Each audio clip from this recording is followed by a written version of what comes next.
The last position that we're going to talk about in chapter 19 is strength and conditioning coaches. Now, this is not talked about at all in your textbook, but this is a position that has grown enough in the last few years that it is worth mentioning, especially how influential it's become in the fitness field, in the athletic fields, and how it's different than the first two that we talked about. Very different from athletic training and exercise physiology in terms of the eventual outcome. So typically, a strength and conditioning coach, many think of this more like a personal trainer, but that's definitely simplifying what is a very complex job. It's very focused on performance, so speed, strength, power, all those things necessary for an athlete to perform. A strength and conditioning coach only works with athletes. Personal trainers typically work generally with the overall population. So a strength and conditioning coach is primarily working with athletes. And so it's important, an athletic trainer works with athletes. A strength and conditioning coach also primarily works just with athletes.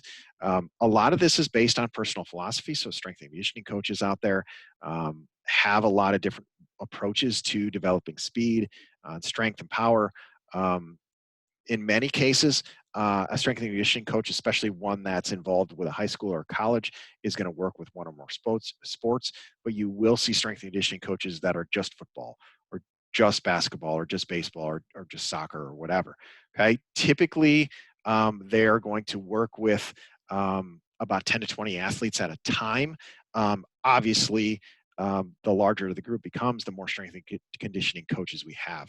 Um, that is the 10 to 20 athletes per coach is about the ideal range. So if I've got 100 uh, athlete sport, I need 4 or 5 um, strength and conditioning coaches to work with that group.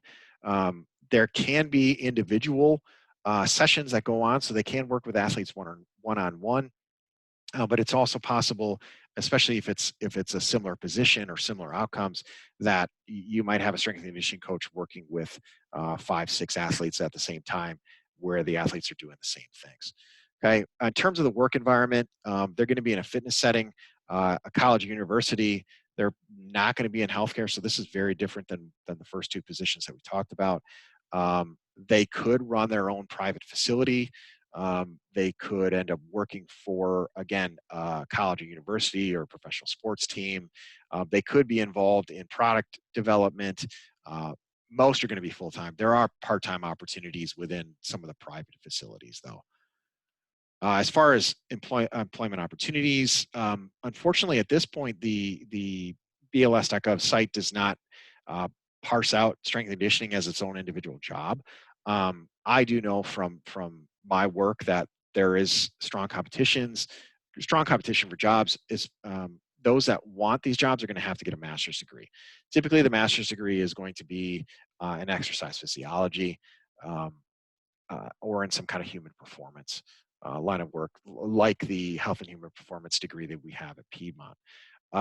It's difficult to determine how many people are going into this line of work, again, since BLS.gov does not track this, but I can tell you that it is growing. In terms of educational and legal requirements, bachelor's degree is the minimum, and it gives you some examples of what those might be. But a master's degree, if a person's going to go D1 or a professional sport, they have to have that. And anybody who's going to be a strength and conditioning coach has to have the NSCA certification as a CSCS. You cannot be in this line of work without that certification. Anybody saying they're a strength and conditioning coach who does not have CSCS is lying. Okay, you have to have that certification, and this is one of the few professions we've talked about where one certification is the main way of entering into that field. This is the case for this line of work. Um, so I did find a little bit of information, and this again blends with the fitness field or personal training. There is growth expected, and that has remained pretty consistent. The wages, I think, are a little bit deceiving, though, because again, they don't separate this out on the BLS site. Um, it isn't a great pay, but I would definitely say it's more than what's listed there.